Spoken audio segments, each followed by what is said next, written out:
नमस्कार दोस्तों, आज हम बात करने जा रहे हैं भारत भूमि के इतिहास के एक ऐसे नाम का जिसने साधारण बालक से लेकर साम्राज्य निर्माता तक का सफर तय किया। दोस्तों, ये न केवल एक ऐसे योद्धा बने जिन्होंने विदेशी आक्रांताओं को चुनौती दी, बल्कि एकजुट भारत का सपना साकार भी किया। इनकी दूरदर्शिता और पराक्रम ने इतिहास की धारा को ही बदल कर रख दिया। हाँ दोस्तों, आज हम बात करने जा रहे हैं उस महान सम्राट के बारे में जिन्होंने भारत की बिखरी हुई रियासतों को उठाकर एक अटूट साम्राज्य में बदल कर रख दिया। एक साधारण युवक से विश्वविख्यात सम्राट बनने तक का सफर, यह है चंद्रगुप्त मौर्य की अद्भुत गाथा। दोस्तों, चंद्रगुप्त मौर्य जी का जन्म 345 ईसा पूर्व पहले हुआ था। इनका जन्म स्थान पिप्पल वन गणराज्य, जो कि वर्तमान समय में गोरखपुर क्षेत्र के नाम से जाना जाता है। अगर इनके नाम के बारे में बात करें तो जो ये चंद्रगुप्त नाम पड़ा था, इसमें भी काफी सारे भेद माने जाते हैं इतिहासकारों के मध्य में।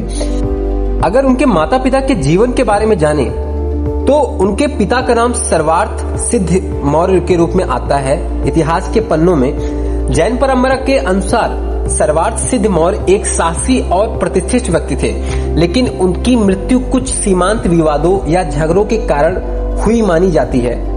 चंद्रगुप्त की अगर माता की बात करें तो उनकी माता का नाम मुरा था, जिन्हें स्थानीय स्त्री या एक सामान्य परिवार से बताया जाता है। उनके संघर्ष और साहस ने चंद्रगुप्त के प्रारंभिक जीवन को संवारने में बड़ी भूमिका निभाई थी।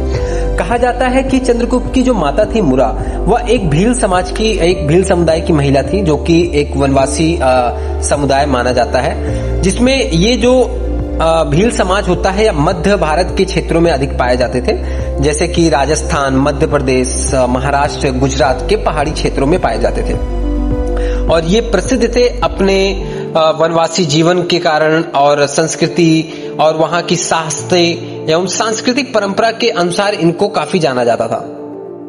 अगर इनके जन्म के समय प्रारंभिक जीवन की बात करें तो चंद्रगुप्त का जन्म उस समय हुआ था जब इनके पिता जीवित थे या उनकी मृत्यु हो चुकी थी। ऐसी स्थिति में उनके पालन पोषण का बड़ा हिस्सा उनकी माता मुरा ने संभाला है, या उनके ये बहुत चुनौती से भरा था। यही परिस्थिति उन्हें एक महान योद्धा बनाने में सहायक भी बनी। कहा जाता है कि जब इनके पिता की मृत्यु हुई तो ये इनकी जो माता थी मुरा, वह अपने भाइयों के संग चंद्रगुप्त को लेकर पुष्यपुर, जिसका नाम कुसुमपुर भी बोला जाता था, इस पुष्यपुर का नाम इसलिए पुष्यपुर पड़ा क्योंकि वहां पे फूलों की खेती बहुत ज्यादा होती थी और यह पाटलिपुत्र के निकट का क्षेत्र माना जाता था। तो यहाँ पे वो आके अपना जीवन यापन करने के लगी। और यहाँ पे आने के बाद जब कहा जाता है कि कुछ कहानियों और ग्रंथों के अनुसार ये भी कहा जाता है कि जब घनानंद ने इनके गणराज्य पर जब हमला किया था, उसके बाद जो भी लोग मारे गए थे और जो भी लोग बच गए थे, उन्होंने इनकी मांगों को मान लिया था। कुछ लोग जिसे इनकी माता ने नर्तकी का रूप धारण कर लिया था, बहुत लोगों ने अपना पेशा बदल लिया था। तो इसके बाद इनकी कहानी आगे बढ़ती गई। तो कुछ समय बाद जब इनकी माता घनानंद के दरबार में जाके नर्तकी का रूप धारण किया, वहां पे नृत्य करके जीवन यापन करने लगी। तो नर्तिका जो होती थी बेसिकली नृत्य करने वाली होती थी, जो मनोरंजन का साधन हुआ करती थी पहले, जैसे कि रात दरबारों में पारंपरिक कार्यक्रम या सांस्कृतिक समारोह में नृत्य करना, ऐसे विषयों पे वो नृत्य किया करती थी। दोस्तों, कुछ इतिहासकार का मानना है एक बार ऐसे ही चाणक्य जी एक गांव के कछार में पहुंचते हैं। वहां पे काफी सारे बच्चे राज दरबार का खेल खेल रहे थे। तब ये बड़ी उत्सुकता से उस खेल को देखने लगे, तो उसमें एक बालक इनको दिखाई पड़ता है जो राजा का अभिनय कर रहा था, और वो कोई और नहीं, वो चंद्रगुप्त मौर्य ही थे। चंद्रगुप्त को बालकों के बीच राजा बने देखकर और उनकी आंखों में एक अद्भुत चमक थी और वे न्याय की बहुत बड़े बड़े तर्क दे रहे थे। उनकी बातों में गजब का आत्मविश्वास और वाणी में प्रकट होती एक जन्मजात नेतृत्व क्षमता जो उनको बहुत ही प्रभावित कर जाती है। चाणक्य मुस्कुराते हुए उनकी तरफ आगे बढ़कर चंद्रगुप्त की माता जी से कहते हैं, हे देवी, आपके पुत्र में एक असाधारण प्रतिभा है। इनके हाव भाव और विचार, निर्णय लेने की शैली में एक भविष्य का सम्राट दिखाई पड़ता है। फिर चाणक्य चंद्रगुप्त की ओर मुखातिब होते हैं और कहते हैं, बस तुम्हारी बुद्धिमत्ता और न्यायप्रियता को एक सही मार्गदर्शन की आवश्यकता है। तुम्हें तक्षशिला ले चलना होगा, जहां तुम अपने ज्ञान और कौशल को निखार सको। यह सब होने के बाद चंद्रगुप्त अपने गुरु चाणक्य के साथ तक्षशिला जाकर वहां पे कई सारी विद्याओं एवं शिक्षाओं का ग्रहण करते हैं। इस तरह चाणक्य की प्रशंसा भरी बातों में चंद्रगुप्त के सामर्थ्य की झलक दिखती है और यहीं से चंद्रगुप्त के सम्राट बनने की यात्रा का एक नया अध्याय भी आरंभ होता है।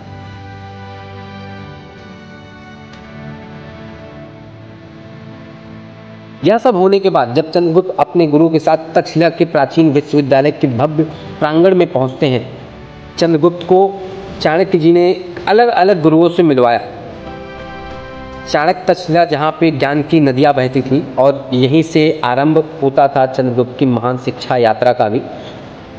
एक विद्वान उन्हें गुरु के रूप में मिलते हैं जो उनको सिखा रहे थे कि रणनीति केवल शास्त्रों से नहीं बल्कि धैर्य और बुद्धि से जीती जाती है। एक गुरु और थे जो उन्हें अर्थशास्त्र की बारीकियां सिखा रहे थे। राज की समृद्धि का आधार है कर, व्यापार और प्रजा का कल्याण। इसके बाद दर्शनशास्त्र के गुरु उन्हें प्रश्नों के माध्यम से तर्क शक्ति देते हैं। एक राजा को हर दृष्टिकोण से सोचना होगा, न्याय और अन्याय के बीच अंतर को गहराई से समझना होगा।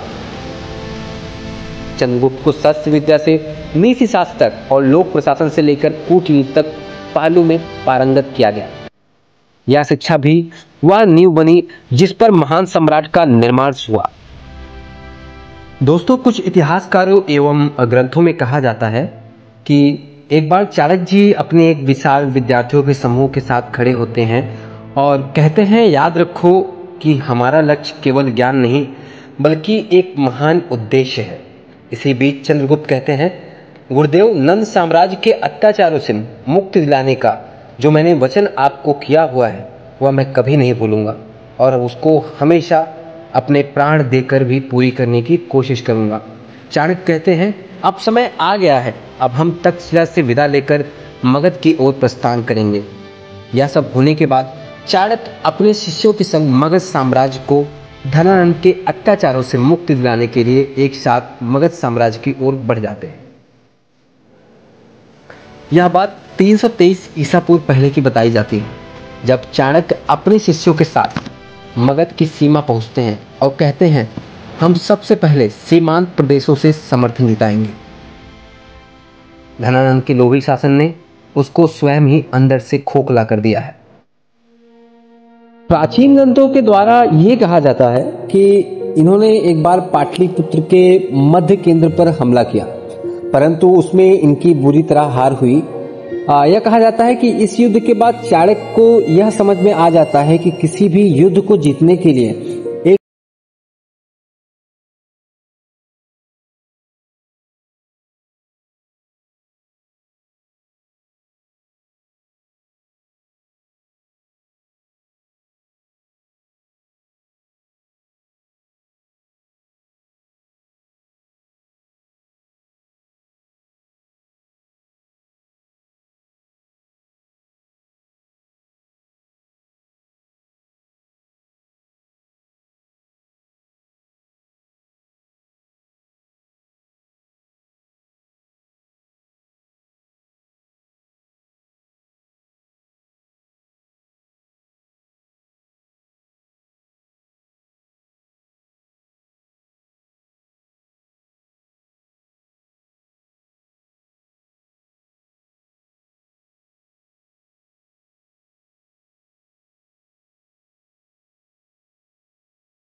योजना प्रतीत हो रही है। चाणक्य दृढ़ता से कहते हैं, अन्यायी धनानंद केवल मगध का ही नहीं बल्कि वह हर स्वाभिमानी राज्य का शत्रु है जो उसके सामने नहीं झुकता है। आज वह मगध में बैठकर प्रजा पर अत्याचार कर रहा है, कल हो सकता है कि वह हमारे दरवाजे पर भी खड़ा हो सके। उसकी क्रूरता हमारी संप्रभुता के लिए खतरा है। तभी चंद्रगुप्त मलय से कहते हैं, महाराज, यह युद्ध केवल एक राजा को गद्दी पर से हटाने के लिए नहीं बल्कि यह एक नए युग को स्थापित करने के लिए है, जिससे जनता को सुरक्षा और न्याय मिल सके। इस पर मलय केतु कहते हैं, आपके इरादे बहुत नेक हैं और आपकी योजना पर मुझे पूरा विश्वास है। ठीक है, मैं इस संघर्ष में आपके साथ हूँ। कुछ महीने बीतते हैं। एक दिन चाणक्य मलय केतु और चंद्रगुप्त को सेना को तैयार करने का निर्देश दे रहे थे। वो कह रहे थे कि हमें सेना को 6 विभागों में विभाजित करना होगा। हर विभाग में 5 सदस्य होंगे। उन सदस्यों में से उनका एक कोई मुखिया होगा जो सेना को निर्देश देगा। इसी बीच चाणक्य कहते हैं, धनानंद की ताकत उसकी राजधानी में है। हमें सीधे पाटलिपुत्र पर हमला करके उसके हाथों में नहीं खेलना है, बल्कि हमारी रणनीति है उसकी जड़ों पर प्रहार करना। हम पहले उसके साम्राज्य के दूर दराज के क्षेत्रों और गांवों और व्यापारिक मार्गों पर कब्जा करेंगे, जिससे उसे हम धीरे धीरे कमजोर कर सकेंगे। जैसे एक दीमक विशाल पेड़ को अंदर से खोखला कर जाता है, ठीक उसी प्रकार से हमें धनानंद को उसको अंदर से खोखला करना है। इस बीच वे धनानंद के अनाज के गोदामों और किलों पर छोटे छोटे हमले करते हैं, जिससे वहां के वो अनाज और धन को लूट करके धनानंद की सेना को कमजोर कर देते हैं। यह सब होने के बाद धनानंद की सेना में निराशा फैलने लगती है। मित्रों, कुछ लोक कथाओं के अनुसार यह भी कहा जाता है चाणक्य जी ने धनानंद को मारने के लिए भूम जाल का प्रयोग किया था। हालांकि ऐतिहासिक तौर पे इसको सत्यापित नहीं किया गया है। कहा जाता है कि चाणक्य जी ने अपने सेनाओं को निर्देश दिया कि हमें जमीन पर गहरी खाइयां खोदनी होगी, जो कि पाटलिपुत्र के बाहरी क्षेत्र का इलाका था। वहां पर वो गहरे खाइयां खोदकर उस पर पतले तख्ते रखकर उस पर घास मिट्टी से छिपा रहे थे, जिससे युद्ध के समय धनानंद की जो हजारों की हाथियों को सेना थी उसे रोका जा सके। इस पर मलय केतु पूछते हैं, क्या ये योजना काम आएगी? चाणक्य मुस्कुराते हुए कहते हैं, एक हाथी का वजन उसकी सबसे बड़ी ताकत है, लेकिन यही उसकी सबसे बड़ी कमजोरी भी होगी। ये जाल उन्हें रोकने के लिए नहीं, बल्कि उन्हें उलझाने के लिए है। जब उनके सबसे बड़े योद्धा हाथी इस दलदल में फंसेंगे, तब उनकी पूरी सेना अव्यवस्थित हो जाएगी। जाल पूरी तरीके से तैयार किया गया। दूर से धनानंद की विशाल सेना आती दिखाई दे रही थी, जिसमें आगे उसके युद्ध के हाथी ही थे। कहा जाता है जब धनानंद अपनी सेना के साथ इनकी सेना के ऊपर आक्रमण करने के लिए आ रहा था, तब चंद्रगुप्त और मलय केतु एक ऊंचे टीले पर खड़े होते हैं और मलय केतु उसकी सेना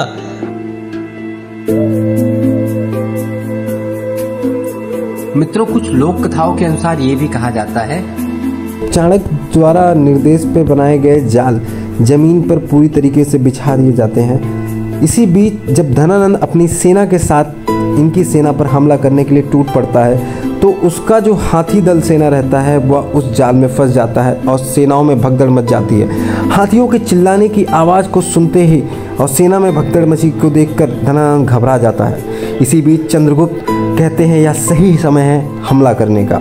चंद्रगुप्त मौर्य और मलय केतु के साथ धनानंद की सेना पर हमला बोल देते हैं और कहा जाता है इसी रात धनानंद परास्त हो जाता है, या कुछ इतिहासकारों द्वारा माना जाता है शायद इसे बंदी बना लिया गया या इसे मार दिया गया।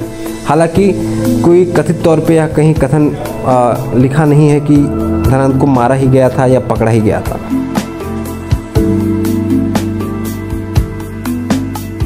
मित्रों, कहा जाता है यह बात 322 ईसा पूर्व पहले की है, जब चंद्रगुप्त मौर्य ने अपने नए साम्राज्य की नींव रखी और मौर्य साम्राज्य का उदय किया। अब इसी के साथ मैं अपनी वाणी को विराम देता हूं, और जाने से पहले आपको वीडियोस अच्छी लगी हो तो आप हमारे चैनल को सब्सक्राइब करें, लाइक करें और हमारे वीडियोस को शेयर जरूर करें। जय हिंद, जय भारत।